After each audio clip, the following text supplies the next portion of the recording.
Heyo everybody, Haku here with my review of Kiznaiver episode 8. Now, this one may be the most, I don't know. I don't really have a lot of bad stuff to say about it like I did episode 5, but I don't really have a ton of good stuff to say like every single other episode. So, it's kind of just stuck in the middle. I still think for an episode of any anime, it is above average. It's pretty good even, but for Kiznaiver itself, it was not very special, but it also wasn't really particularly bad. So there's probably not a ton I can say breaking it down part by part, but so this might be a little bit of a short review, but we'll just see what we got. So we start off with the Kizuna committee. You've got Yamada and the counselor whose name I still have not figured out.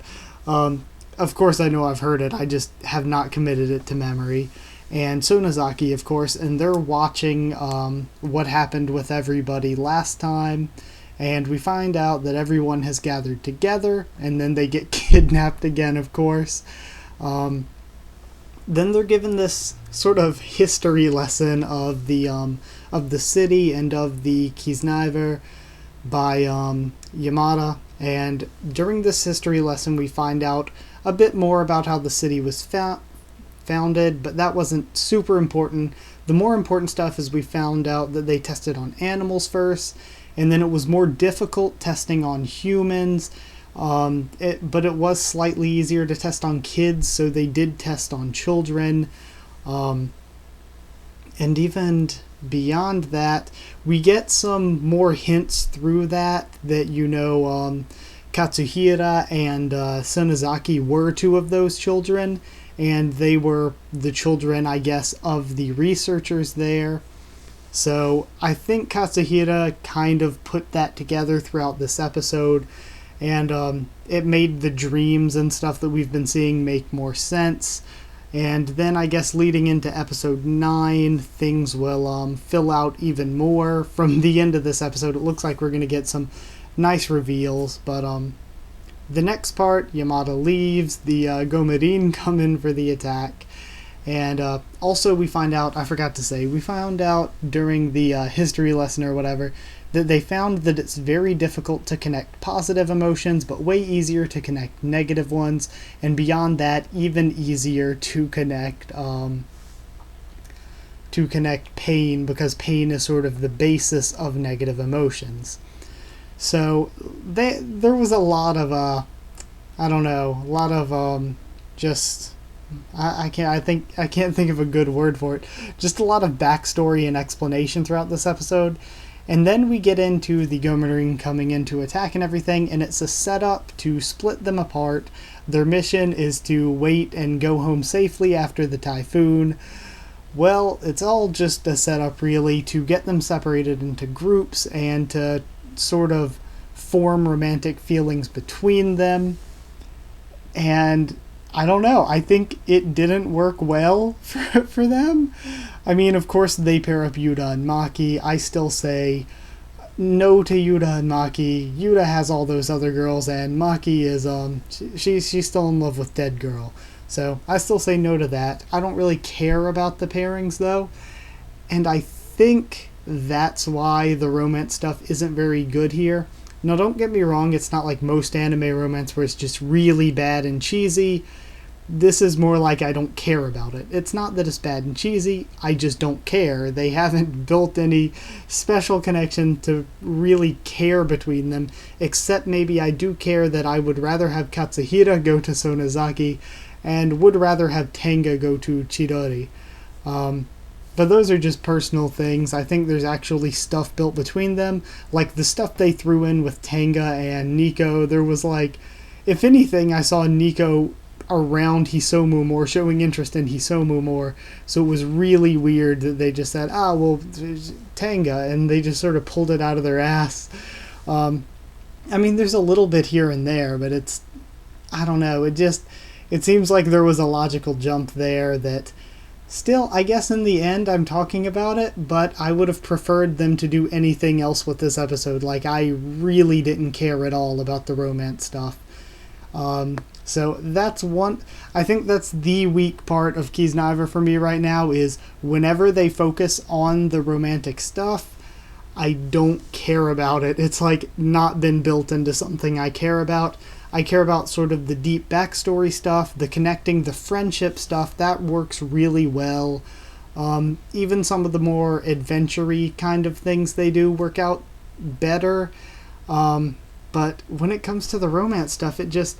And there are romances I like that, of course, I've reviewed, like Mikakunen de Shikohei, or... that was a really good romance, and even better was a Yurikuma Arash, which is one of the best romances I've seen. It was really, really good. And then compare that to what Kiznaiver is doing in the romance department, and I just don't care. I don't care about the characters being in love with one another.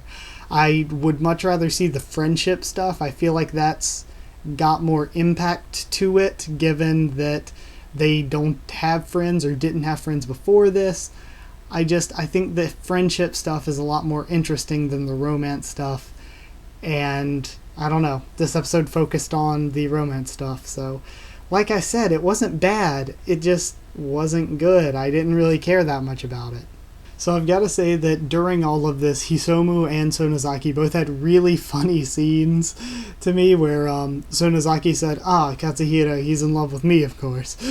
And everybody reacted like, oh, okay, Sonozaki. That was really funny. And also Hisomu's talking about like how he doesn't care and how he dislikes all this love stuff. I thought that was really funny too. And those scenes were good, and the audio and the visuals were all really great, like pretty much every episode of this has been. So that was still all very much on point. That was still way above average. Especially the music. The music was really, really good this episode, especially going into our final scene. And that final scene made the episode for me. Like, it was so good. At first I was going to say I didn't like this at all, really, because there was not much of any content. It was all just the romance stuff that it's hard to care about with these characters, because the romance stuff doesn't mean as much, I feel, as the friendship stuff means. But then that last scene came in with Katsuhira having those crazy epic flashbacks, freaking out, running outside and saving Sonozaki. And it showed that he could sort of tell her emotions, I think, because he ran out to save her and he wouldn't have known that she was out there. So I think that they were part of that first Kiznaiver group. Hell, it might even be interesting if all 7 of these were part of the original. They were the children. They were the Kiznaiver group. And now they're adults and they're trying it again as adults. And maybe them being Kiznaiver as children is what made this work out. I just kind of put that together, but maybe that's how it works. I'll have to take a closer look at the other 5 kids, rewatch over the episode or something, because that's really interesting. But basically for this, up until the last scene, it wasn't that good. The last scene was absolutely freaking amazing. It was just wonderful. Animation and sound way above average. Story wasn't bad, but it wasn't particularly good. I was kind of bored with it, honestly. The romance stuff just didn't keep my attention very well. But overall, still, compared to a normal episode of any other show, I'd say it was very good. So I'm going to give it like 7.5 unfinished broccoli out of 10. So, yeah, better than average, but not like amazing.